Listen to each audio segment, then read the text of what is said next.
국내 스픽스 시청자 여러분 안녕하십니까. 신용환입니다. D-8일 이제 사전선거 사전투표도 3일밖에 남지 않았습니다. 제가 현장에서 계속 금토일에 지원 유세를 하면서 강하게 샤우팅을 했더니 목이 다 갈라져서 우리 시청자 여러분들께 아름다운 목소리를 들려주지 못해 죄송합니다. 조금 목소리 톤을 낮춰서 하면 좀 갈라지는 게 덜해서 오늘 조금 낮춰서 해보겠습니다. 8일밖에 안 남았는데 여러 가지 이제 혼전 양상인 것처럼 빌드업을 하는 세력들이 있습니다. 조중동을 포함해서 마치 뭐 금방 골든크로스가 일어날 것처럼 조장을 하기도 하고, 또 국민의힘에서는 총괄 선대위원장이 나와서 골든크로스가 곧 일어난다. 블랙아웃 기간에 뭐 역전할 수 있다는 식의 매일매일 1%씩 올라간다. 뭐 이런 이제 황당한 소리도 하고 합니다. 이렇게 이제 요동칠 8일간의 그 결전이 남아 있습니다. 여론조사 그리고 그들이 주장하는 단일화 이런 흐름들에 대해서 한번 크게 살펴보고요. 우선 먼저 속보로 나와 있는 거 하나 먼저 보고 가겠습니다. 대변인님. 네. CCTV 경호처. 네. CCTV 포함해서 비화폰. 네. 이거 다 오픈된다라고 이제 엊그제 뉴스에 떴었는데요. 네. 한덕수, 이상민 다 소환한다. 네. 그들이 말한 게 거짓말이 있다. 다 거짓말이었기 때문에. 네. 어떤 거짓말이 있을까요? 대표적으로 그러니까 우리가 예상해 보면. 그러니까 계엄 당일에 있었던 것에 대해서 계엄 이후에 여러 가지 얘기를 했는데 그게 이제 동선하고도 맞지 않고 CCTV의 내용과도 전혀 맞지 않는, 그래서 한덕수가 계엄을 반대하는 것처럼 얘기를 했지만 네. 실제로 계엄에 상당 부분 역할을 했을 수 있다라고 하는 그동안의 여러 추측들이 사실일 가능성이 있다라고 하는 게 오늘 좀 드러나고 있는 상황이죠. 실제 저희가 그동안 추측하던 것 중에 그 한덕수 총리가 내란대행이 말 못했던 게 1시간이 비는 부분이 있잖아요. 네, 그게 네. CCTV에 있을 가능성이 있죠. 그렇습니다. 예, 예. CCTV 복원을 하는 과정 속에서 이제 한덕수가 내란 직후에 본인이 계엄을 적극적으로 반대한 것처럼 얘기를 했는데 그 후에 한덕수의 행태를 보면 내란에 직접적으로 개입하지 않고서 어떻게 저런 행동을 할 수 있는지에 대해서 도대체 앞뒤가 맞지 않는다라고 얘기를 많이 했었는데 그 미스터리가 계속 이제 풀릴 수 있는 단서가 잡히고 있다라는 것이고, 두 번째로는 이제 비화폰과 관련돼서 경찰이 이제 이미 제출 방식으로 해서 비화폰을 이제 획득을 했는데 현재 지금 내란 사건과 관련돼서는 현재 그 재판이 진행 중이기 때문에 이거를 확보하려면 직위원 재판부가 그것을 결단을 해줘야 되는데 그것을 해달라고 이제 검찰에 요청을 했죠. 근데 오늘 아직까지 직위원 재판부가 검찰의 요청, 그러니까 비화폰에 대한 압수수색을 해야 된다라고 하는 입장을 분명하게 밝히지 않은 것. 이게 이제 오늘 마지막까지, 오늘 공판의 마지막까지 봐야 될 이 관전 포인트가 되겠습니다. 한덕수 내란대행은 그렇게 말을 했거든요. 그 사라진 그 1시간 동안에 정부 청사에 있었다라고 했거든요. 근데 혹시 CCTV에 보면 지금 대통령 집무실, 그 현관 복도 CCTV까지 이제 오픈한다고 하는 거거든요. 이것도 정말 검찰의 행태를 비판하지 않을 수 없는 게, 검찰이 압수수색 영장을 청구해서 이걸 받은 게 아니거든요. 네. 설득을 하고 해서 국소본에서 경호처에서 자진해서 제출한 형태를 하게 된 거거든요. 검찰에서 당연히 그때 당시 압수수색 신청을 했었어야죠. 지금 돌이켜보면 이 정치검찰 때문에 너무나 많은 게 지금 지체되거나 꼬이거나 혼선이 있습니다. 사실 이 직위원도 웃기지만은 지금 공소유지하는 검찰도 제대로 할지 이것도 지금 걱정입니다. 그리고 한덕수는 여러분 지금 생각해보면 분명히 한덕수도 무슨 문건을 받았다고 하지 않았나요? 줬다고 그랬죠. 네. 김용현 씨는 줬다고 그랬고 한덕수 내란대행은 안 받았다고 그랬죠. 그러니까요. 그것도 진상규명 대상입니다. 저는 뭐 한덕수가 성정상 소극적으로 윤석열한테 했는지 모르겠지만 윤석열이 획! 내가 시켜줬는데 총리를, 당신 부인도 우리 부인이 얼마나 챙기고 이러면서 상당히 협조하지 않았을까. 이 사람이 단 한 번도 누구한테 이렇게 막 대들어본 적이 없잖아요. 네. 한 번도 안 대들가다 윤석열이 국회 가서 야당 의원들 싸우라 그러니까 그때 그 국회에서 야당 의원들한테 막 약간 고성 지르던 모습이 생각나는데 심지어 그것마저도 윤석열이 시킨 대로 한 자거든요.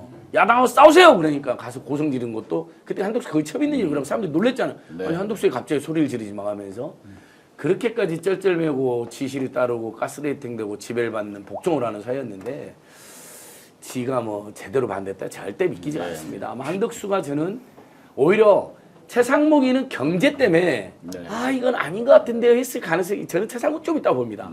약간 아 이건 너무한데요 하는 느낌. 네. 한덕수는 이도저도 아니거나 아니면 눈치를 살피면서 이거 전부 다 내가 국무위원들이 이거 찬성하는 쪽 같은데 나도 해버리지 뭐 이랬을 가능성이 높은 자입니다. 좀 전에 자료화면 나온 거는 지금 이제 5차 공판에 출석하면서 예. 한번 쳐다보는 게 이제 지지자들만 쳐다봅니다. 아이고. 예, 기자들이나 저기한테는 아예 그 눈길도 안 주고 뭐 질의응답 이런 거 없이. 그런데 특이점이 하나 있긴 있더라고요. 좀 전에 그 사진을 보면 엊그제 영화 볼 때는 그냥 동네 아저씨처럼 일체 뭐 이렇게 단장을 안 한 느낌이 있었잖아요. 근데 법정에 나올 때는 말끔하게 항상 단장을 하고 나온단 말이에요.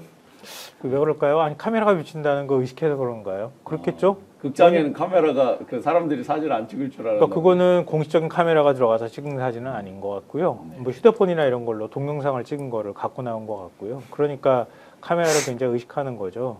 얘기는 거꾸로 얘기하면은, 그러니까 다른 사람들이 나를 어떻게 쳐다볼까라는 걸 의식한다는 뜻은 굉장히 겁을 먹었다는 뜻이기도 해요. 거꾸로 보면. 왜냐하면 내가 긴장하거나 아니면은 위축되지 않았던 걸 과시하고 보여줘야 하는 처지가 됐다는 뜻이기도 하거든요. 네. 이거는 기본적인 성장에 관한 부분이기도 하겠지만 얼마나 살기 위해서 지금 저렇게 발악을 하고 있는지 보여주는 증거이기도 하다 이런 생각을 하고요.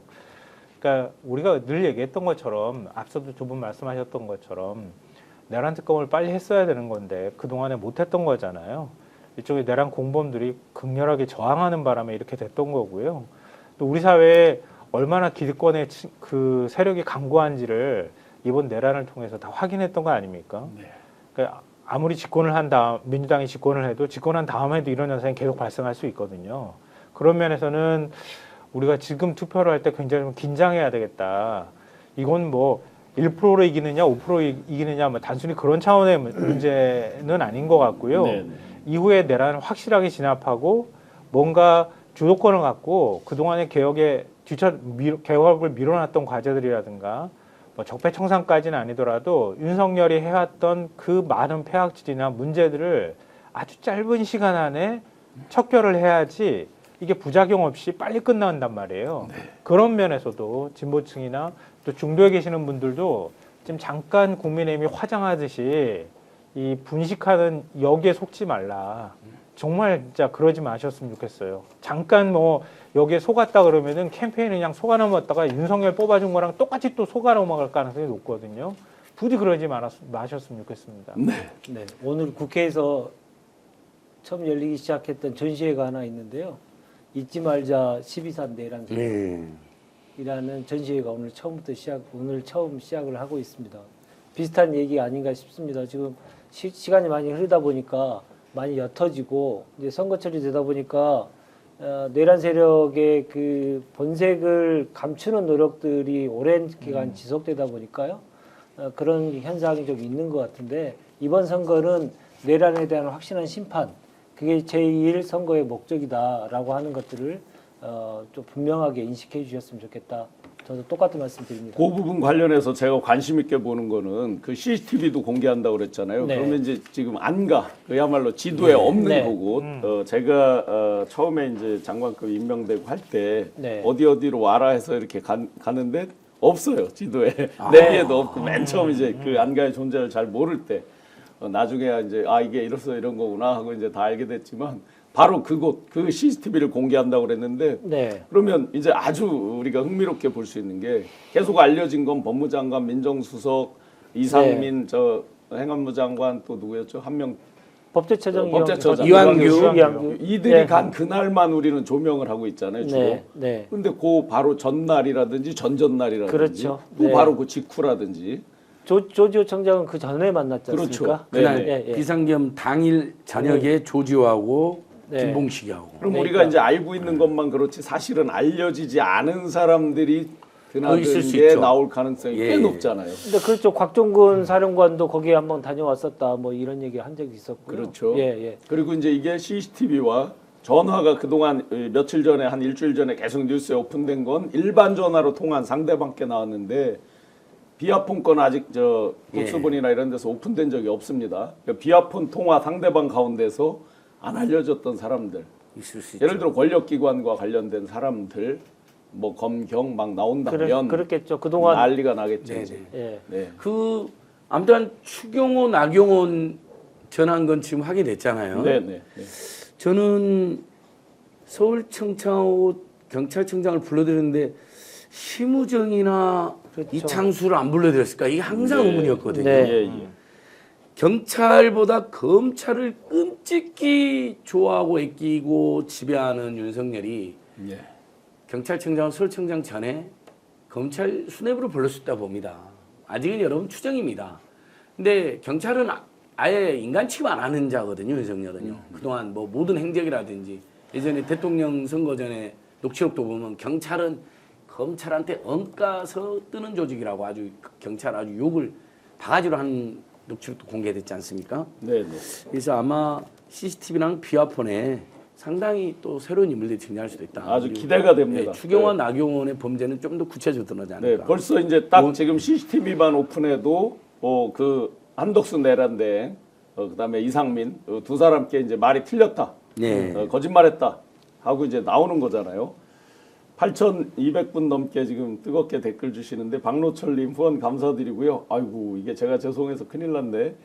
상당수의 댓글이 제 목을 걱정해 주시는 아이고. 애플레드님께서 크크크크 우시는 줄 알았습니다. 아이고 제가 저도 이제 샤우팅을 하면 워낙 인파이터처럼 외쳐서 진짜 하고 대한민국 지금은 이재명 삼창을 하는데 워낙 세게 질렀더니 계속해서 갈라져서 죄송합니다. 잘 목을 보호하고 해야 되는데 아름다운 목소리로 예. 몸도 붓고 잠도 못 자고 계속 하니까 막 목소리도 그렇고 죄송합니다.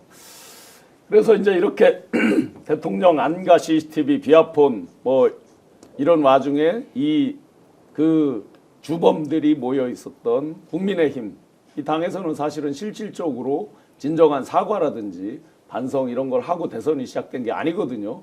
그러면서 이제 지금 거짓말했다라고는 아니지만 했을 것으로 지금 보여지는 한덕수 내란대행 등으로 후보를 바꿔치기 하려는 시도들도 있었고 했잖아요. 그러면서 그냥 지금 나와 있거든요. 그런데 이제 다시 그들은 오로지 정치공학만 남아서 단일화. 제가 볼 때는 유일한 공약이 단일화 같아요. 다른 공약은 안 보이고. 맞아요. 네. 공약집도 안 만들었다는 거 아니에요? 네. 선관위 등록도 안 했다는 거잖아요. 왜냐하면 그게 제가 이제 해봐서 알잖아요. 그 부분은. 이게 맨 처음에는 매니페스토 본부에다가 10개 핵심 공약을 뽑아서 보내야 되고요. 네. 그래서 그 선서하잖아요. 매니페스토 선서하듯이 다 해야 되고 선관위에 미리 보내서 일종의 이제 승인 인준처럼 그걸 또 크로스체크 기본을 하고 책자를 만들거든요. 그 책은 못 주게 돼 있죠. 법적으로 서점에 팔게 돼 있고 뭐 이런 과정을 거치는데 그러려면 지난주에 다 그걸 마쳤어야 되는데 이들이 후보 결정된 게 며칠 안 되잖아요. 아마도 그 준비나 이런 게 택도 없었을 거예요. 그러니까 1년에 수백억의 국민 혈세를 지원을 받는 저는 애청자들 늘 강조드리는 게 국민의힘이 괘씸한 게 그 당원의 당비로만 운영이 되는 게 아닙니다, 여러분. 여러분의 세금이 수백억이 가고 선거 때는 더 가죠. 맞습니다. 선거 지원금 올해는 해가지고. 500억이 넘어요. 예. 실제 500억이 지원금이. 넘죠. 그래놓고 세상에 그 엄청난 당사를 가지고 그 당직자만 수백 명인 정당이 국회의원도 108명이나 된 정당이 세상에 공약 집을 홈페이지 안 올 선관위 홈페이지에 등록을 안 했다는 거잖아요. 지금 이재명 후보님만이 유일하게 등록한 걸로 되어 있잖아요. 제가 권영국 후보님도 이해가 돼요. 워낙 정당이 지금 가난하고 원외 정당이고 늦게 됐잖아요. 거기도요. 근데 이준석 씨하고 김문수 씨는 뭐 한 겁니까 도대체? 본인들이 장관도 했죠. 국회의원도 했죠. 선거도 많이 치는 사람들이죠. 보조 인력도 최소 수백 명은 되는 사람들이 수십억 수백도 받아먹는 자들이 혈세로. 아니 선거 공약집을 등록을 안 할 수가 있습니까? 그렇죠. 그건 대국민 약속이거든요. 예. 그리고 영원히 박제돼서 그걸로 지키지 않을 때는 결과 평가를 하게 돼 있는 거잖아요. 다 선관위 중간에. 홈페이지 보셨죠? 등록을 안 해놨다니까요. 아예 이재명 후보만이 등록이 되어 있어요. 네. 나머지는 자기가 박탈돼야 되는 거죠. 법적 의무는 아니고 공고사항으로 돼 있긴 하더만 네. 야, 그래도 그건 진짜 너무했죠. 자, 그래서 이제 단일화 하는데 단일화를 한 사람은 죽어도 안 한다라고 일단 표방을 했습니다. 네. 결과 어떨 것 같습니까? 2007년 대선을 보는 것 같아요. 2007년도 2007년도 대선은 완전히 기울어진 운동장이었죠. MB 대 정동영. 예. 그때 이제 문국현 후보가 있었죠. 네. 그래서 정동영 후보와 문국현 후보가 단일화를 하는 일을 가지고 마지막까지 이제 실랑이를 했는데 결국은 안 됐어요. 그래서 결과를 까놓고 보니까 참패였습니다. 네. 그러니까 단일화를 막판까지 계속 그 부르짖는 세력에게 국민들은 그렇게 호의적이지 않더라. 네. 왜냐하면 얼마나 자신이 없길래 선거 나와가지고 며칠 앞두고도 단일화만 하느냐. 너네들은 도대체 뭘 하려고 하느냐. 이런 근본적인 질문을 국민들이 마음속에서 계속 하고 계신다는 거죠. 네.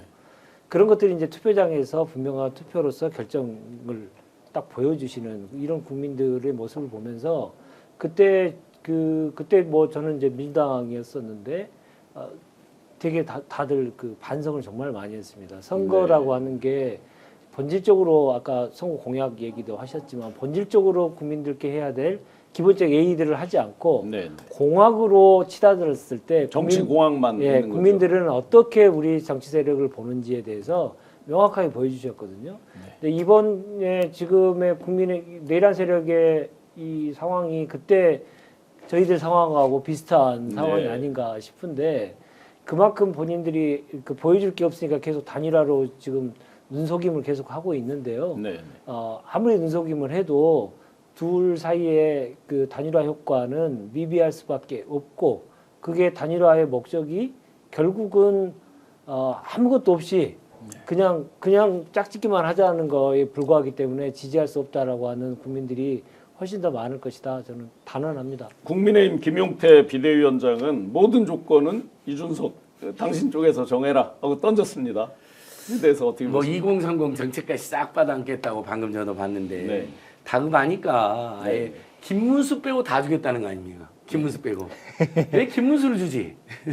이런 댓글이 많이 달려 있더라고요. 네. 그리고 정말 이렇게 단일화를 좋아하는 정당이면 저희들이 이제 이런 우스갯소리로 들더라고요. 그래 이재명 후보가 단일화 해줄게. 대통합하자. 네. 정말 우리 싸우지 말자. 뭐 이런 우스갯소리까지. 진짜 돌이켜보니까 윤재관 대표님 말씀드리니까 저도 2007년이 생각나네요. 네.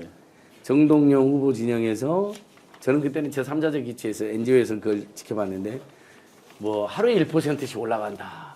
거의 다 따라잡았다. 네. 골든크로스다. 그 얘기는 제가 안 드렸습니다만 사실 실제로 그랬었죠. 그랬습니다. 문자도 엄청 돌고. 그래서 저도 밖에 정당 후보를 응원하는 입장이지만 이거 좀 뻥이 심한 것 같은데 분위기가 안 좋은데 그러면서 또 문국현 후보님하고 막 단일화해서 근데 문국현 후보도 그때 대단했죠. 그때 이제 유한 킴벌리 출신으로 아주 신화적인 그 CEO였잖아요. 끝까지 이제 완주했는데 그때 나중에 문국현 후보 진영이 창정동에 만들어갖고 국회의원이 3명인가 돼요. 지금은 그때는 후보가 의원이 없었을 텐데 2008년 총선 때인가. 그러니까 비슷한 거예요. 지금 개혁신당이 3명인 거랑 세가 또 개인 그 플레이를 했던 그러니까 개인의 어떤 개인기로 버텼던 그때 둘 다 참패했습니다. 정동영 후보도 그렇고 문국현 후보도.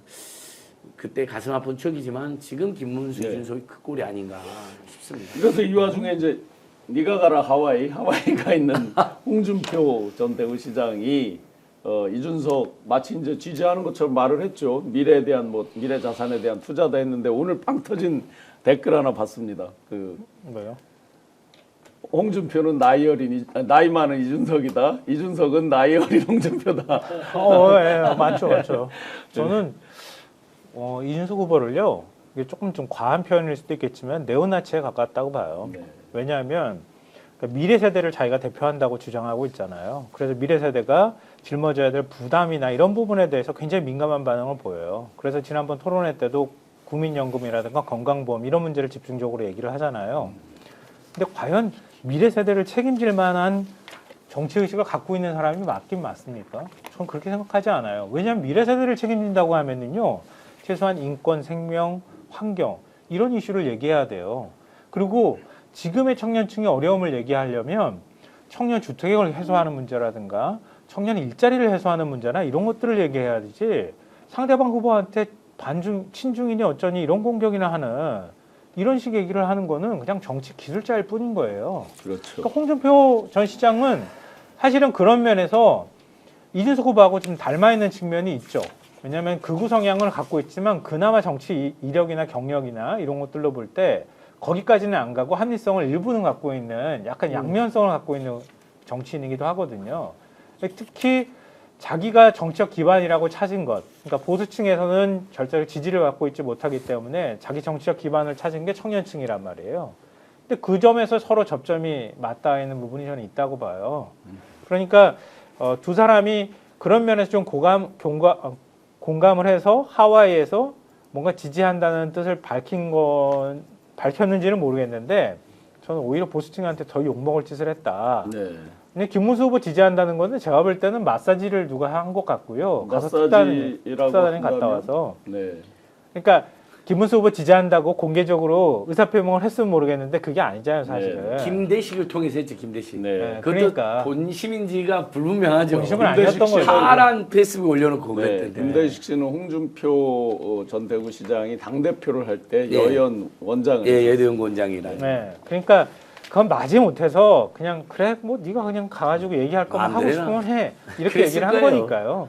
그러니까 전체적으로는 이번 선거판을 움직일 만큼의 뭔가의 어떤 그 변수로 작용할 지지 의사 정도라고 생각하지는 않는다. 그냥 하와이에 계신 분이 하와이 바람 쐬고 하와이에서 편안하게 쉬시면서 그냥 글 하나 올렸다. 좀 그 정도로 평가합니다. 저는 제가 두 가지 이제 단일화의 그럼 여파가 어떨 것이냐하고 단일화를 할 것이냐에 대해서 한번 제 생각을 말씀드리면 단일화의 여파는 거의 없다. 그건 3년 전에 보시면 윤석열, 안철수 단일화에서 이겼다라고 일각에서 해석을 하는데 결코 그렇지 않습니다. 그때 명태균 씨가 9차례 3월 8일까지 3월 9일 대선이었는데 한 번도 안 빼놓고 매일 여론조사를 합니다. 그 여론조사에서 나왔던 윤석열과 안철수의 지지율이 있었는데 단일화를 했잖아요. 했는데 하나도 플러스가 되지 않아요. 그냥 그대로 가요. 지금 물론 상황이 다르지만 그때보다 더 나을 게 없다라는 거 한 가지. 그래서 그 부분 단일화에 대해서 너무 걱정할 건 아니다. 다만 어쨌든 지각이 변동이 되는 부분 그거에 따라서 이들이 또 구사할 수 있는 다른 전략들이 있기 때문에 그걸 주의 깊게 봐야 된다는 거 한 가지랑요. 저는 10% 못 얻을 것 같으면 단일화 한다고 봅니다. 마지막에 이제 명태균 씨가 뒤에서 어느 정도 코치를 하고 있다라고 본다면 통화한 거 오픈됐으니까 예. 그렇다고 본다면 명태균 씨가 이런 걸 던지지 않을까 생각이 됩니다. 추정이 됩니다. 국민의힘 전당원 투표로 붙자. 이게 이제 명분이죠. 이준석 후보 입장에서 명분. 안 받으면은 당신들 쪼잔하게 당신들 저 당원으로 하자는데 안 붙어? 이거 그 받아서 저도 자기는 명분을 얻었으니까 상관이 없고요. 만약에 뭐 만에 하나 그렇게 해서 사람이 개를 무는 결과가 됐다. 이러면 자기는 히트가 되는 거니까 좋고 등등등 해서 아마 그런 계산 하에서 던질 거라고 저는 추정을 합니다. 네, 저는 글쎄요 뭐 10이 넘으면 안 할 거고요. 안철수도 단일화하는데 뭐 이준석이라고 못할까 이런 생각은 하는데요. 그때하고 지금하고는 판이 다르다고 생각하고요. 단일화한다 하더라도 말씀하셨던 것처럼 이게 뭐 상대방을 이길 만큼의 단일화는 절대 안 된다 네. 이렇게 보고 그게 사실은 상수라고 가정해 볼 때 이준석 후보가 단일화했을 때 과연 얻을 수 있는 게 뭐가 있을까 그런 생각을 하게 되거든요. 일종의 이제 보수의 이게 계급적이라고 해야 되나 뭐라 해야 되나 그러니까 단일화를 하는 그러니까 희생이나 헌신했다고 하는 그것 말고 이준석한테 과연 남는 게 뭐가 있을까? 좀 별로 남지 않는다고 생각해요. 왜냐하면 이준석 후보가 가지고 있는 지지층은요, 굉장히 우경화되어 있는 그러니까 20대 뭐 사실 이념으로 말하기는 좀 그렇지만 20대 한 20%, 30대 한 10% 중반대인 특히 남성에게 편중되어 있는 지지층이란 말이에요. 그게 원래 이준석을 떠받치는 한 5%의 지지율이에요. 근데 단일화를 했을 때 그 지지층이 가만히 있을까요? 김문수 쪽으로 안 가요. 제가 볼 때는. 이재명, 김문수로 갈라지게 되거나 아니면 투표를 포기할 가능성이 매우 높거든요. 그럼 플러스해가지고 얻어질 수 있는 게 뭐가 있어요? 별로 없어요. 그러니까 막판에 기세 싸움이라고 하는 측면에서 그걸 좀 밀어가지고 좀 더 많은 지지를 얻을 수 있다. 이렇게 지금 착각하든 아니면 머릿속으로 계산하는 것 같은데 절대 그대로 안 된다. 네. 그럼 이준석이가 얻을 수 있는 거는 대선 끝나고 난 다음에 보수가 해초모해 할 때 그때 주도권을 가지고 가는 거고 줄 수 있는 대가는 너가 당대표 할 수 있게 우리가 도와줄게 이건데요. 이준석이 바보예요? 이미 맞습니다. 당에서 쫓겨난 적이 있었잖아요. 그렇죠. 신윤기를 뭘 믿고 거기 들어가가지고 네. 당권 준다고 하는데 가요? 아무도 그건 약속할 수가 없는 거예요. 그 이미 다 경험한 거기 때문에 그렇게 바보 우리 좀 똘똘한 네오나치 정치 기술자 이준석은 그 정도는 충분히 계산할 수 있다. 자, 저희가 의견을 대충 지금 이제 전문가분들 말씀을 종합해 보면 단일화 뭐 걱정할 바는 아니다. 다만 뭐 그에 따른 어떤 움직임에 대한 그것들은 예의주시하자. 요 정도로 정리할 수 있을 것 같습니다. 어느 분께서 좀 전에 개장수선거 운동해 주냐라고 댓글이 하나 아유, 지나갔었는데, 무슨 개장 네, 지금 저도- 13,000분 뜨겁게 아니, 해주셔서 어떻게 우리 신현 감사드리고요. 교수님이 네. 워낙 그 스트라무스? 노스트라다무스, 신스트라다무스 같은 분이어서 아니 그러니까 교수님의 의견이 약간 저기 애매했는데 네, 네. 한다 안 한다요. 네. 내기 한 바꿔 막 요즘 내기가 유행하더라고 단위랑. 저 아까 말씀드렸듯이 10%가 안 되면 10%를 못 얻을 거라고 보여지면 지금 보여지고 있어요. 네. KBS 여론조사랑 뭐 꽃하고 몇 가지를 보면 KBS 보고 실망했을 거예요. 중도층에서 6%밖에 안 나오는 거 보고. 그러면 한다는 건 뭐냐면 유승민 전 대표 케이스를 이들이 많이 보고 있어요. 밖에 있다가 영원히 아웃되는 수가 있다. 싸워도 안에 가서 싸워야 된다. 당권 투쟁도 홍준표 씨도 마찬가지 생각을 할 거라고 보고, 그래서 저는 10을 놓고 지금 당내에서는 항상 매일매일 여론조사를 한단 말이죠. 예. 비공표 여론조사를 매일매일 하니까 하죠. 그걸 보고 10이 안 되면 한다고 판단합니다. 저는 이게 한다는 이준석이가 그게- 보니까 그럼 내기해야 될 것 같은데요? 네. 아니, 지금 또 이제 일각의 소문을 하면 못한다는데? 네. 저기 합쳐갖고 이기면 총리를 달라 그리고 합당하자 뭐 이런 딜이 오곤다는 해야 되더라고요. 네, 네, 이미 그거는 실제로 그렇게 하긴 네, 했다고 네, 하는데 그런 얘기, 네. 의미 그러니까 없는 그냥 단일화가 얘기죠. 아니라 예. 아예 합당으로 하고 아까 말한 것처럼 당원 총투표 같은 이벤트 하고 그다음에 이기면 당권뿐만 아니라 총리까지 먹고 뭐 완전히. 네, 근데 이게 합쳐서 이길 판이 안 되잖아요. 그렇죠. 이번에는. 네, 본인도 여론조사 할 거 아니에요. 거의 지지가 5대5로 나눠져 버린단 말이죠. 이재명도 가고 기권호도 가고 아마 일부는 권영국한테로 갈 거예요. 이도저도 아니 야 다 싫어하는 사람들은. 네, 이런 상태에서 자기가 단일해갖고 효과도 없고 참패만 있다. 그러면 이준석이 워낙에 앞서가고 이 잔머리를 굴리기 때문에 내가 단일하면 손해만 더 많이 본다 이번에. 오히려 건조 있게 죄송합니다 옛날에. 네. 아, 왜 그 그- 의미 있어요? 그렇죠. 근성 있게 나가서 음. 젊은 친구가 아주 그냥 패기 있네. 자기 한 말 지켰네. 뚝심 있네. 그렇게 국민의힘이 단일화자네 지켜. 이걸로 자기 정책 자산 얻을 가능성이 이번엔 높아 보이더라고요. 그러니까 그렇게 고집을 피면은요 이번 대선에서는 낙선할 수 있어요. 근데 이준석이 이길 거라고 기대하는 사람 별로 없어 사실은. 네. 그럼 낙선해요. 그럼 보수가 세력을 재편할 때 이준석은 러브콜 대상이 된단 말이에요. 어떤 방식으로든 이준석을 부를 거예요. 부르면 그때 가서 당대당 통합하고 빚도 또 하나 주면 되지 국민의힘이. 근데 이제 뭐 걱정이에요. 엊그제 사실은 제가 뭐 자세히 오픈을 안 드렸는데 실명으로 말씀드리긴 못하지만 임땡땡 윤석열의 동기입니다. 서울법대. 그리고 김땡땡 대통령실에 근무했던 분입니다. 그분들이 이제 이준석 쪽의 개혁신당 이제 김철근 사무총장인가요? 좀 선대 예, 있겠죠. 종합 상황실장. 네네 그분을 만나서 이제 이야기를 할 때 그분이 굉장히 화가 났다는 거죠. 화가 난 이유는 요거라고 합니다. 그 단순히 뭐 좀 전에 이제 뭐 총리다 뭐 이런 거 사실은 그렇게 하면 이제 후보 매수죄가 되는 거죠. 근데 이들이 그렇죠. 협박 아닌 협박을 했다. 이건 제가 이제 언더커버로 진짜 확인을 한 사항이에요. 협박 아닌 협박을 했다는 게 뭔 내용이냐면 자 만약에 졌을 때 김문수 후보를 건드리겠냐. 이미 뭐 정치적 효용 가치가 없어서 그러면 너다 당신이다. 당신 저 죽을 수 있다. 라는 식으로 이제 계속 협박을 했다는 거죠. 명태균 씨 거 뭐 저 김건희 가서 뭐 마치 준서가 하는 거 들어보셨죠? 등등등으로 얘기를 해서 굉장히 화가 나서 첫 번째 그게 이제 서로 티격태격하다 끝났다라는 얘기입니다. 요 엊그제 버전입니다. 요게 그렇기 때문에 끊임없이 그런 협박이 오고 또 한 가지 재밌는 게 이병철 변호사도 오픈을 했지만 그 성상납에 대한 게 무고죄 명예훼손 무고 이렇게 걸려 있는 그 부분에서 이게 재정 신청에 의해서 지금 검찰에 여전히 계류가 돼 있는 상황이란 말이죠. 네. 그거 언제든지 다시 수사를 할 수도 있는 아. 그러니까 굉장히 신변에 여러 가지 스트레스가 있을 겁니다. 역시 내란 세력은 뭐 다 뭐가 달라도 다르네요. 그렇죠. 마지막 협박하는 기술들이 검찰의 있나 봐요. 칼을 자기네들이 들고 지금 이준석을 치려고 하면서 안 하면 죽는다, 안 하면 죽는다 이렇게 협박하고 있다는 건데 글쎄요. 정치는 원래 그렇게 해가지고 꺾이면은 그게 죽는 거 아닌가요? 또 고기를 세워야지 안 죽지. 근데 거기에 휘말릴지는 모르겠네요. 이준석이 협박을 당하고 있을 수도 있지만 이준석이 또 즐기고 있는 것도 있잖아요. 그렇죠. 그렇습니다. 예, 맞습니다. 지금 네네.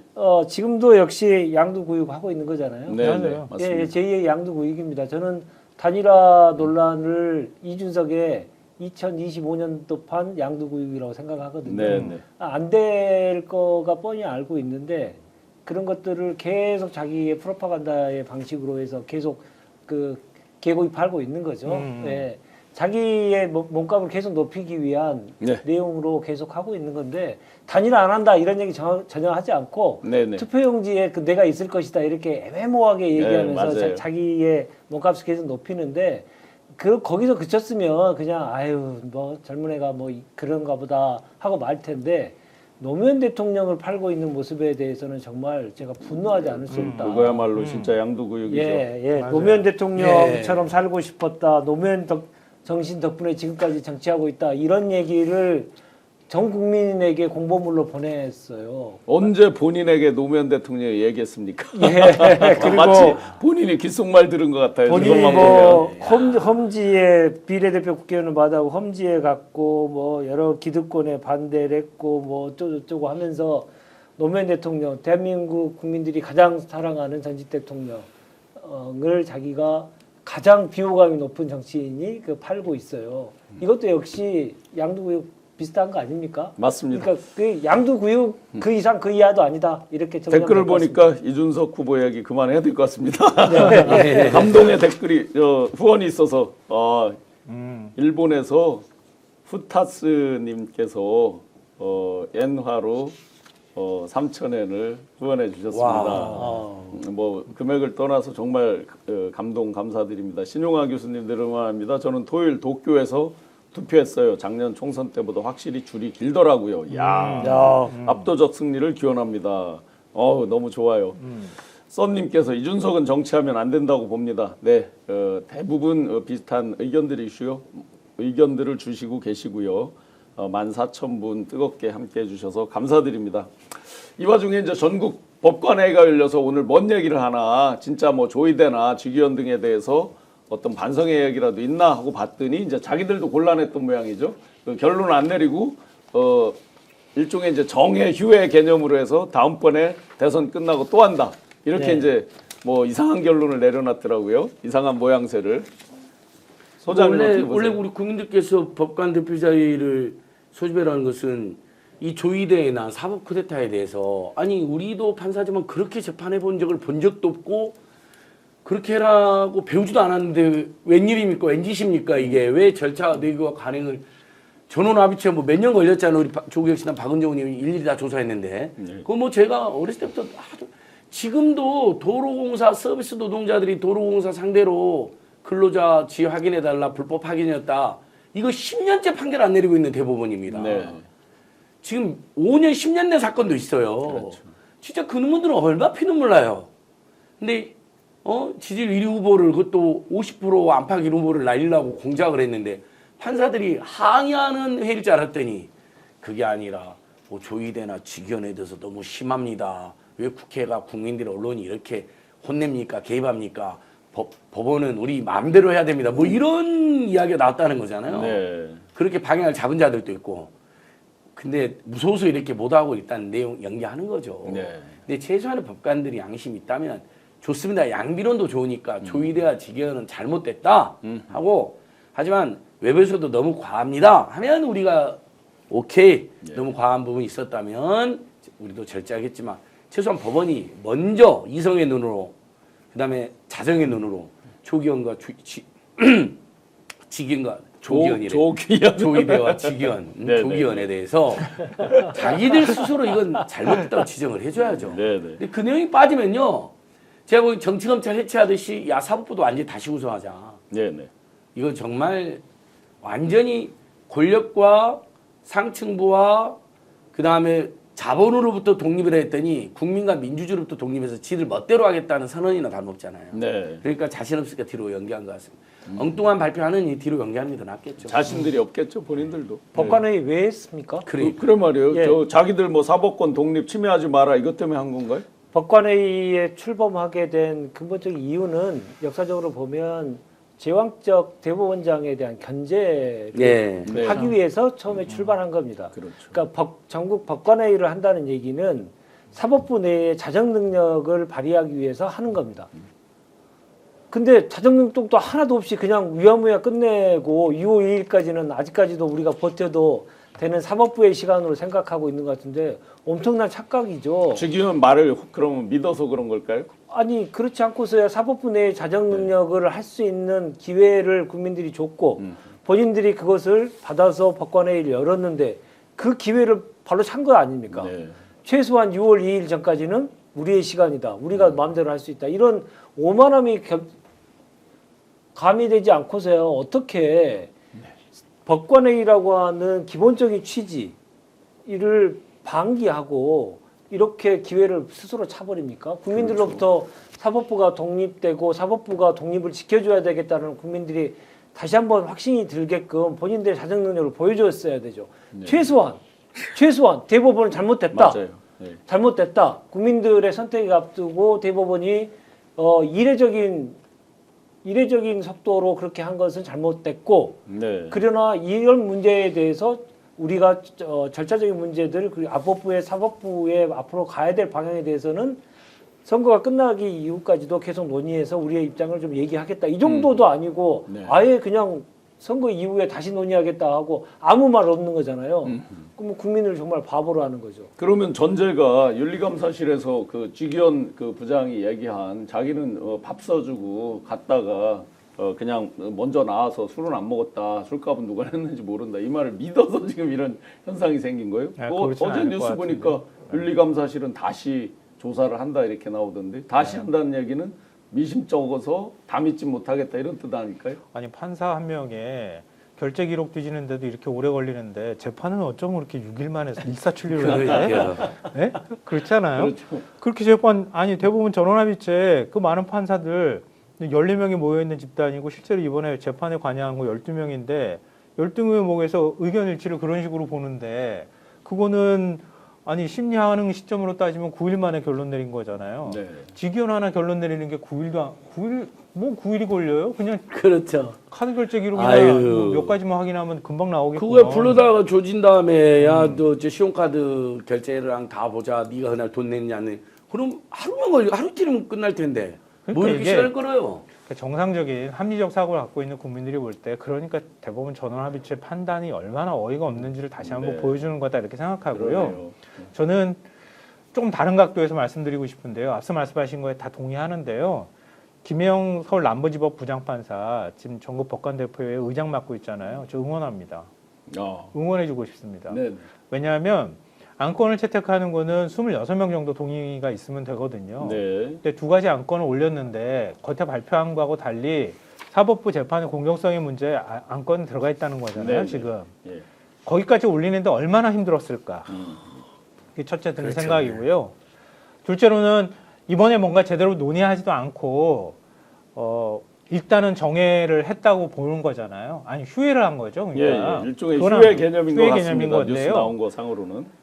그 다수의 판사들의 생각은 그냥 여기에 어떤 결정을 내리더라도 우리가 논쟁을 했다는 사실만으로도 외부에 알려지게 되면 그것 자체가 정치적으로 선거 국면에서 영향을 미칠 거다. 여기에 대한 어떤 걱정, 두려움, 공포 이게 있었을 것 같아요. 그러니까 이런 판사들을 끌어내가지고 어찌됐든 전국 법관 대표회의를 열게 만들었다고 하는 측면에서는 사법부 내에서 이런 그 대법원 전원합의체 말도 안 되는 판결에 대해서 문제가 있다고 생각하는 판사들이 있기는 하지만 다수는 아니다. 근데 그걸 끌고 와가지고 여기까지 갖다 놨다는 것만으로도 저는 응원해주고 싶어요. 네. 나중에 선거 국면 끝나고 난 다음에 대선 끝나고 열리는 법관대표회의 때는 그래도 이렇게 눈치 보는 판사들은 아마 적극적으로 얘기 안 할 테니까 그렇지 않은 판사들이 적극적으로 목소리를 내주면 그래도 사법부 독립성이나 재판의 공정성에 대해서 유의미한 뭔가 결론을 내릴 가능성이 있겠다. 여기에 그러면 대한 다음번 일말의 이제 기대는 저는 하고 있습니다. 6월 3일 이후를 다시 봐야 되겠네요. 뭐 네. 사실 뭐 큰 기대는 아니었지만 아마 태세 전환, 급 태세 전환 할지도 모르니까. 그때는 보수 진영 눈치나 뭐 이런 거에 대해서 네. 볼 필요는 좀 없어지는 측면이 있잖아요. 예, 예. 그러니까 그때는 조금 더 의미 있는 결정이 나오겠지만 이번에는 제대로 된 논의하지도 않고 이걸 먼저 안건으로 올렸을 것 같아요. 네, 다수의 판사들이. 그리고 이거는 우리가 지금은 입장 밝히지 말고 여기서 일단 멈춤합시다라고 한 안건이 먼저 올라가서 결정이 돼버린 것 같아요. 네. 그러니까 그 틈바구니에서 싸우는 판사들을 그나마 좀 전 응원해주고 싶다는 생각이 들었습니다. 15,000여 분이 뜨겁게 글을 주셨는데 아주 중요한 걸 하나 지적을 해주셔서 이제 그 대법원 이 내용도 충분히 많은 국민들께서 이해를 하셨고 그런데 정말 중요한 게 있습니다. 이제 투표일이 8일밖에 남지 않았고 사전 투표일이 이제 9, 30이잖아요. 이게 평일입니다. 그런데 지금 산나물님께서 사전 투표일은 29, 30, 6시부터 6시까지입니다. 감사드리고요. 제드래곤 평택 탕정 근로자들 투표권을 보장하라. 자, 이게 저희가 정말 압도적으로 이겨야만 그 내란에 세력들이 쌓아놓은 그 오물을 일소를 하고 새로운 대한민국을 만들 것인데 지금 가장 큰 걱정이 하나 있습니다. 사전 투표일이 평일입니다. 평일. 금요일, 토요일이면 좋았을 텐데 목금 그래서 이 말까지 나온 거예요. 내란 대행과 내란 세력들이 치밀하게 투표 선거일 마지막 그 6월 3일이 마지노선이었는데 여러 가지를 계산해서 사전 투표일이 평일이 되게 만들었다라는 설까지 이제 나오는 거죠. 하도 이제 화들이 맞습니다. 나고 황당하니까 어쨌거나 그 지금 사전 투표일이 이렇게 평일로 돼 있는데 문제는 이제 예를 들어서 하나가 나온 거지만 삼성전자 평택 공장에 약 5만 2천 명의 근로자들이 24시간 교대 근무를 하는데 투표할 시간이 없다는 거죠. 어떻게 하죠, 이거? 아니, 그러니까 이 부분에 그래서 대해서는 제드래곤 투표권 보장해라는 네네네. 거죠. 네. 일단 이제 우리 사장님들이나 관리자들이 29, 30 사실은 웬만한 회사 2, 30분, 10분 거리 안에 다 있거든요. 사전투표소가. 네. 점심시간을 2, 30분만 연장해도 됩니다. 그 보장을 해줘야죠. 예, 이건 회사 측에서. 식사하시고 네. 운동삼아 갔다 오십시오. 누구를 찍던. 네, 네. 요걸 이제 저는 전국 회사들이 사장님들, 오너들, CEO들, 임직원들 좀 해줬으면 좋겠어요. 이게 법으로 강제를 네. 할 수 없고 이제 지금은 권유할 수 있는 호소 거죠. 예. 호소 권유하는 것밖에 예, 예, 예. 없잖아요. 문제가. 그리고 뭐 아침에 그럼 뭐 투표하고 와라고 한다든지 저녁에 30분 먼저 끝내준다든지 이런 다양한 좀 회사 차원에서 지금 6월 3일 날 원래 택배기사님들이 하루 종일 일을 하잖아요. 그 거의. 플랫폼 예, 노동자들은 정말로 시간을 낼 수 없는 지금 그래서 이- 이건 민주당 을지위원회랑 뭐 저희들 또 나서서 기자회견하고 문제 제기해서 택배사들 그날 시기로 한 거예요. 예. 그 다음날 물량이 많아진 건 또 어쩔 수 없다 하더라도 이렇게 좀 예. 전 사회적으로 문화를 만들어야 돼요. 또 한 가지는 삼성전자도 법적으로- 네네. 우리 이재명 후보께서 민주당 대표 시절에 삼성전자 청년 소프트웨어 아카데미 샤피라고 해서 그건 삼성이 아주 잘하는 건데 1년에 한 2, 3천 명의 교육생을 무료로 1년 내내 교육시켜주고 한 달에 생활비 100만 원까지 무상으로 지원해주는 소프트웨어 최고 교육기관이 있습니다. 네. 이재명 후보가 방문했잖아요. 이재용 회장이 직접 맞이하고 그리고 삼성이 또 굉장히 좋아했다는 거예요. 삼성에도 이재명 팬이 많이 늘어났다는 거예요. 그 일을 계기로. 네. 그래놓고 투표 시간을 보장 안 해주면 안 되지.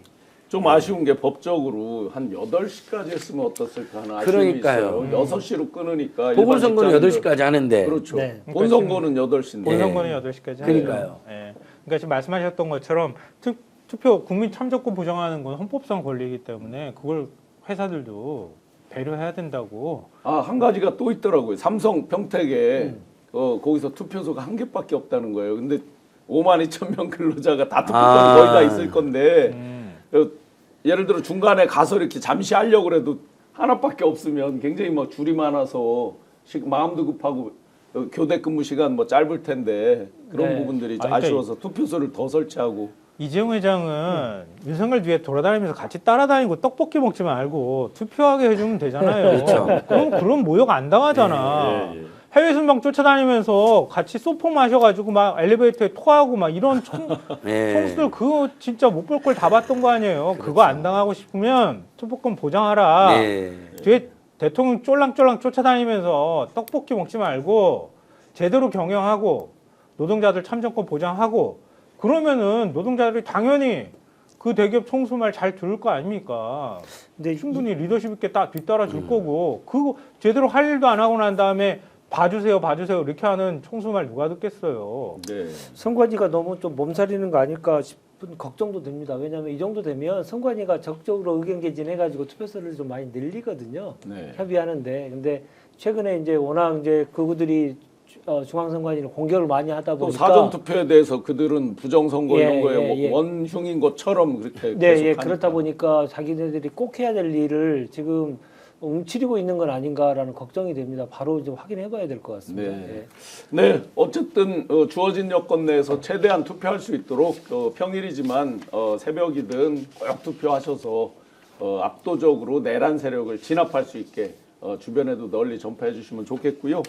계속해서 이제 상대들이 뭐 거북섬, 시화에 있는 거북섬 이런 것들로 이제 지역 말단적인 거 120원 커피 전체 문맥이나 내용은 다 없어지고 딱 그냥 그 특정 대목이나 뭐 숫자 이런 걸 지목해서 이제 공격을 하는데 좀 전에 이재명 또 후보가 선제적으로 하나 치고 나왔습니다. 아마 아젠다를 끌고 나가고 치고 나가고 하는 데 있어서는 뭐 탁월하게 잘 끌고 오셨는데 또 상대들은 그거에 대한 이제 뒷발목 잡는 데만 급급하고 쫓아오는 데 급급했는데 민간인 국방장관을 좀 전에 이제 한 1시간 정도 된 것 같아요. 하니까 지금 우리 댓글에도 어떻게 민간인을 국방장관을 일반인으로 하느냐 여러 이제 말들이 있는데 우선 그 개념을 분리해서 보셔야 됩니다. 민간인이라는 게 이제 옛날에는 어떻게 했냐면 지금 참모총장이던 사람을 옷을 벗겨서 민간인 만든 다음에 바로 국방장관 시키고 이런 일도 많았거든요. 그러니까 민간인이라는 게 꼭 그냥 완전 일반인이냐 군 출신의 일반인이냐 이런 것들이 혼용돼 있으니까 너무 걱정하실 필요는 없는 것 같고요. 실제 국방차관 같은 경우는 기존에도 기재부 관료를 국방차관에 임명한다든지 또 지난번 국방차관 했던 신범철 이런 사람들이 이제 연구원이었는데 외교안보 연구원이었는데 국방차관을 임명한다든지 이런 부분은 이제 전문가적으로 또 국방차관 같은 경우는 이제 방사청 등등을 같이 통제하고 하면서 그 예산 이런 부분에 전문가들이 또 같이 들어가기 때문에 이미 이제 많이 일반인들이 참여를 하고 있거든요. 근데 이제 장관에 대한 달이니까 아마 걱정이 많이 되셨나 봐요. 일반인이라고 해놓으니까. 근데 미국 같은 데도 일반인 하잖아요. 네, 그리고 네. 폭술수 진행자잖아요. 그리고 그렇죠. 국방부장관이 그리고 우리나라도 역사가 역사가 깁니다. 노무현 대통령 때부터 2004년부터 계속 국방부 장관을 문민화를 하겠다라고 하는 계획을 계속 발표를 했는데 그때 이제 전시작전권 환수 문제 이런 문제들하고 겹치면서 이제 실행을 못 하셔가지고 너무 안타까워하셨던 기억이 이제 생생하거든요. 근데 좀 이제 문민화를 하게 되면 가장 좋은 거는 역시나 민주적인 통제입니다. 네. 군도 계속 지금 민주화가 됐기 때문에 군이 이제 반동을 하지 않을 거라고 우리가 확신했지만 그거에 대해서 우리 배신을 당했지 않습니까? 네. 아니 국방장관이 쿠데타의 주범으로 지금 그러니까요. 재판을 받고 있잖아요. 그러니까요. 그러니까 제일 중요한 것은 군에 대한 전문성이보다는 민주주의자, 그러니까 민주주의자는 확실한 투철한 확고한 신념 이런 것들이 분명히 갖추어져 있는 사람이 군을 통제해야만 그 군이 국민들에게 총뿌리를 겨누지 않는다. 그것이 우리의 지금 시대 정신이기 때문에 지금 오늘의 발표는 너무 시의적절하다고 저는 판단합니다. 어느 분께서 조각을 해서 올리셨어요. 지민님께서 박은정 법무장관, 박선원 국정원장, 김병주 국방부 장관 다 조각을 하셔서 올리셨습니다. 이것은 아주 오래된 원칙으로 많은 나라에서 확립됐는데요. 네네. 국방부의 문민 통제. 네. YS 우리도 아마 김영삼 정권 때부터 아마 시작됐던 것 같은데요. 제 기억에. 네. 거슬러 올라가면. 그래서 문재인 정부 때도 처음에도 군인 출신이긴 하지만 민간인을 시켰잖아요. 국방부 장관. 송영무 장관도 그랬던 기억이 나는데. 그래서 댓글 중에 네. 보시면 김종대 시켜라 성건남님께서 굉장히 많이 있습니다. 이동원님께서도 될수 있는 김종대라니까요. 거죠. 아니, 그러니까 군의 문민통치, 문민화 작업은 계속 있었는데요. 그러니까 군 출신을 자꾸 국방부 장관으로 계속 임명했던 거예요. 근데 최소한 거기에도 금도가 있었던 거예요. 그러니까 곧바로 예를 들어서 캠프에 들어갔다는 사람이나 아니면은 여당 국회의원, 군 출신 여당 국회의원이었던 사람을 바로 국방부 장관으로 꽂아버리거나 이런 일은 없었던 거예요. 특히나 경호처장 출신을 국방부 장관이 임명하는 거는 그 옛날 박정희 시절 때나 있었던 거지. 그 진짜 쿠데타 저질러 네. 작정하고 한 거죠. 그럼요. 다 이제 드러났지만 그 동안에 그 정도는 안 할 거야라고 해서 최소한 군 출신 인사 중에서도 여당하고 너무 긴밀하게 관여가 돼 있지 않은 사람들을 보통 국방부 장관으로 임명했던 거예요. 그 정도는 완전한 문민화는 못하더라도 그 정도는 지키는 선에서 왔는데 윤석열 들어오고 난 다음에 그걸 싸그리 무너뜨려 버린 거예요. 그래서 결국은 개헌까지 갔던 거거든요. 그러니까 다시 가야 되는 거예요, 사실은. 네. 그래서 지금 군령권을 국방부 장관이 합참의장을 통해서 행사할 수 있도록 돼 있거든요. 원래는 그걸 끊어야 되는 거예요. 합참의장은 군을 움직일 수 있는 권한을 갖고 있는 거고요. 국방부 장관은 군령권을 갖고 있는 게 아니라 군의 전반적인 문제에 있어서 합참의장하고 같이 그러니까 협의를 할 수 있도록 하는 군을 움직이는 권한이 아니라 그거는 별도로 따로 떼어놓고 합참의장을 지휘할 수 있도록 한다거나 이렇게 바꿔야 되는 거예요. 근데 지금은 그게 다 뒤섞여 버린 거잖아요. 그러니까 군령과 군 정권이 분리돼 있는데 군 정권은 김용현 장관 그 하면서는 완전히 뭐 국방장관이 쿠데타 저기를 진두지휘할 정도의 그런 거였으니까 그러니까 합참까지 빼고 그냥 막. 네. 그러니까 국방부 장관은 합참장도 그 폐지하고. 정책 문제라든가 이런 것들을 하고 예를 들면 하다못해 방산이나 이런 것들도 있잖아요. 우리가 좀 관심도 많이 되는 것처럼 그런 거 하고 군 외교 문제 이런 거 하면 되는 거고 군령권은 합참의장이 갖고 있으면서 전문적인 군 지식을 통해 가지고 군을 지휘하면 되는 거예요. 그리고 우리나라 합참의장이 혼자 합니까 다? 네. 주한미군 사령관이 또 있단 말이에요. 그렇죠. 상관이 또 있어요. 그러니까 함부로 군을 사실 못 움직여요, 우리나라는. 근데 대통령이 국방부 장관한테 군령권이 있다 그래가지고 바로 개헌군을 동원해가지고 동원할 수 있도록 해놓은 거 아니에요. 미국이 얼마나 반발했어요, 그것 때문에. 그러니까 그 시스템을 다시 정비할 필요가 있고 이제는 국방부 장관을 민간 출신으로 임명해도 된다. 파란빛님께서 아주 전국을 찌르는 농담을 해주셨는데요. 민간인 안산보살 노상원이 윤씨개헌령 설계한 거니까 이미 내란당도 국방부 장관 민간인으로 했는데 뭐 아주 저 전국을 찔렀고요. 이 주제를 잠시 다루다 보니까 많은 분들이 조각을 정말 여러 사람을 장관 후보로 올려놓으셔서 재밌게 지금 본인들끼리 누가 돼야 된다고 막 서로 시청자 여러분들이 티격태격 아주 재밌게 하고 있습니다.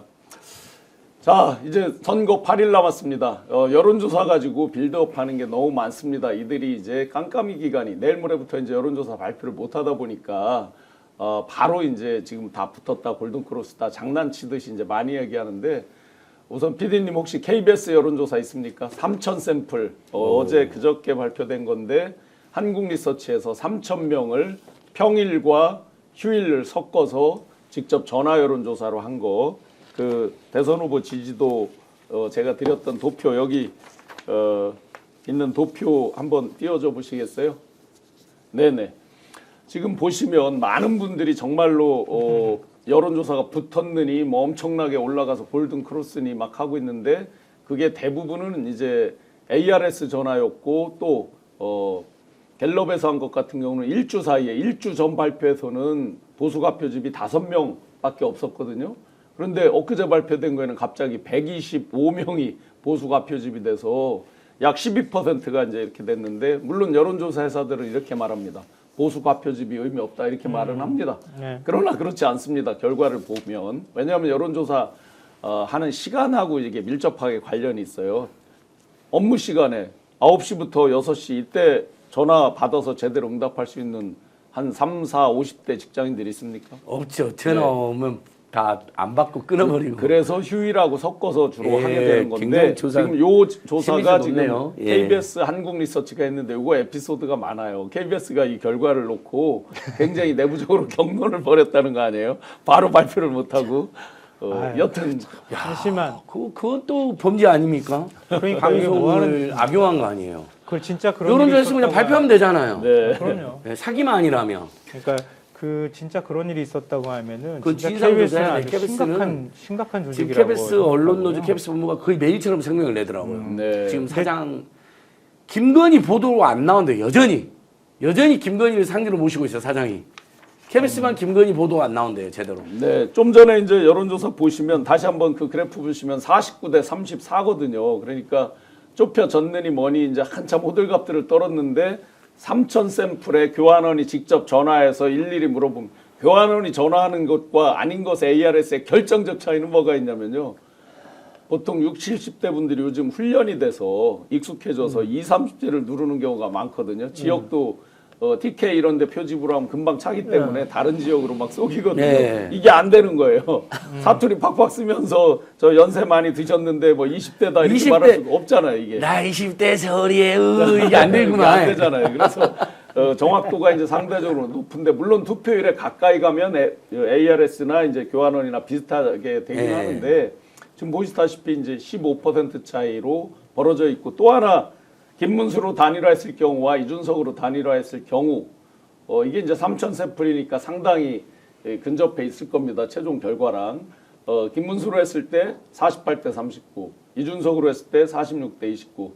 그러니까 사람이 개를 문다. 이준석이 김문수를 이겨서 한다라고 하더라도 임팩트는 없다라는 걸 우리가 이제 금방 알 수가 있습니다. 하나 특징은 이준석 후보로 단일화했을 때 황교안 후보가 5배가 올라갑니다. 재미있게도 거기서 실망해서 빠지는. 그러니까 저는 여론사에 대해서 할 말이 진짜 많은데요. 네. 일단은 끝까지 긴장을 늦추지 말아야 된다. 예. 네네. 그리고 우리가 언제 이 계엄 선포하고 계엄을 선포했던 위헌적 계엄 선포했던 파면된 윤석열이라는 사람을 여전히 끊어내지 못하는 이런 세력한테 다시 정권 주면 무슨 일이 벌어질까요? 예를 들어서 그렇죠. 김문수 후보가 대통령이 된다고 하면 상상해 보십시오. 그러면 내란 없었던 거야 이렇게 하지 않겠어요?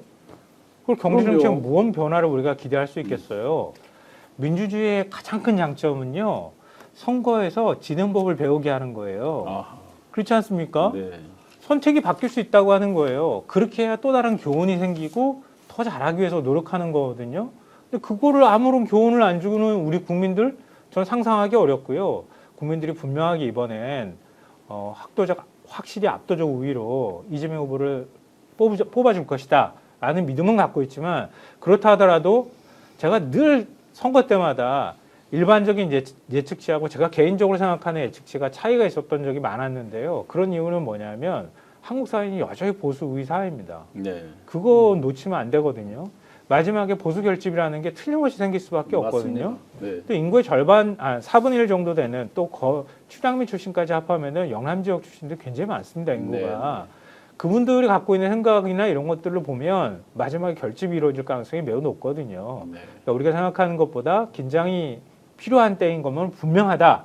다만 그렇다고 너무 쫄지는 않았으면 좋겠다는 거예요. 네, 제 네. 생각은. 민주당이 자꾸 수세 국면으로 밀려가지고 가가지고 공격하면 화살짝 반응하고 공격하면 화살짝 반응하고 이렇게 하지 말고 아까 국방부 장관 했던 것처럼 네. 쭉쭉 자기 걸 밀고 나가면서 발표할 거 있으면 발표 나가면서 그냥 가면 되는 거예요. 그걸 안 하고 뭐 말도 안 되는 호텔 경제학이니 뭐 쓰잘데기 없는 이거 진짜 무식이 튀는 이런 말 아니 재정 정책에다 통화 정책을 갖다 붙이면서 짐바브웨 어쩌니 이런 네. 욕 나올 뻔했는데 그런 아니 말도 안 되는 정치하시는데 무식한 평론가님이 논쟁을 일으키면서 그게 똑똑한 척 보이게 하는 게 어찌 보면 그게 프로파간다거든요. 네. 그럴 때 자꾸 끌려다니면서 대응하고 싸운단 말이에요. 한 열흘 정도로 그렇게 싸워버렸어요. 허비했다고요. 네. 그렇게 하지 말라는 거예요. 그럼 거기에 반응한 사람들이 생긴단 말이에요. 근데 지금 여론사 결과 나온 거 보면은요. KBS 조사도 나왔지만 이거보다는 전 더 붙을 거라고 보는데 지난주 갤럽 조사 결과 보면요. 국민의힘 정당 지지율이 36이에요. 네. 근데 김문수 후보 지지율이 36이에요. 이 뜻은 뭐냐면 국민의힘 지지층은 이제 딱딱 결집했다는 뜻이에요. 네. 그럼 더 결집해서 올라갈 숫자가 없다는 뜻이에요. 그리고 무당층도 정당 지지율만 봤을 때 무당층 비율이 16에서 13까지 줄었어요. 보통 대선 앞두고 이 정도까지 결집하거든요. 정당 지지율로 대체적으로 수렴한다는 얘기를 우리가 많이 하는데 36에 36 후보가 딱 나왔으면 김문수는 이제 끝났다. 여기까지 온 거 네. 이외에 확장성이 더 없다. 이준석 후보 확장성 아무리 얘기해봐야 중도에서 확장력이 전혀 없단 말이에요. 그럼 보수 일부 옮겨간 거 빼놓으면 더 갈 데 없다. 갤럽조사에서도 그게 확인이 돼요. 후보별 지지나 이런 것들 지지 후보 없다는 응답이 이제 한 6, 8 이렇게 다 달라붙어 버렸어요. 네. 그러니까 이 정도가 거의 대체적인 윤곽이다. 네. 아직 국민들은 합리적 판단과 맞습니다. 절대 저들의 얘기에 중도층도 거의 이재명 후보하고 김문수 후보 지지율이 한 배 차이 난단 말이에요. 지금도. 네. 거의 50대 25 구도예요. 이게 변하지 않는데 왜 민주당만 이렇게 쪼그라가지고 하냐고요. 선거운동을. 맞습니다. 그러니까 크게 하란 말이에요. 자신 있게 하되 네. 투표를 해서 그러니까 괜히 쓸데없이 막 구실 잡히는 거 하지 말고 예상 가능했던 지금은 매우 특수한 선거 기간이라는 생각을 하고 뭐 지금 법원 개혁 문제 이런 거 저는 조금 늦췄으면 좋겠다는 생각을 계속 얘기를 해왔는데 네. 자꾸 밀고 나갔다가 지금 지지율 쫄아드니까 또 막 걷어들이니까 더 수세로 보이잖아요. 네. 더 왠지 사람들이 구차해 보이잖아요. 그렇게 하지 말라고요. 예상 가능한 거 전략 단위에서 판단하고 이젠 남아있는 기간 며칠 안 되거든요. 네, 네. 지금 이재명 후보가 좀 더 자신감 있게 밀고 나가면서 확실히 내란 심판하고 경제 살릴 수 있는 능력 있는 후보라는 거 확실히 부각하고 좀 더 보수 진영을 흔드는 전략으로 계속 꾸준히 나갔으면 좋겠어요. 맞습니다. 상대도 다급해서 이제 네거티브를 계속 하는데요. 거북섬 같은 경우도 이제 네거티브로 하다가 지금 이제 화들짝 허위 사실로 고발당하고 하니까 이제 또 삭제했지만 이미 박제는 해놨습니다.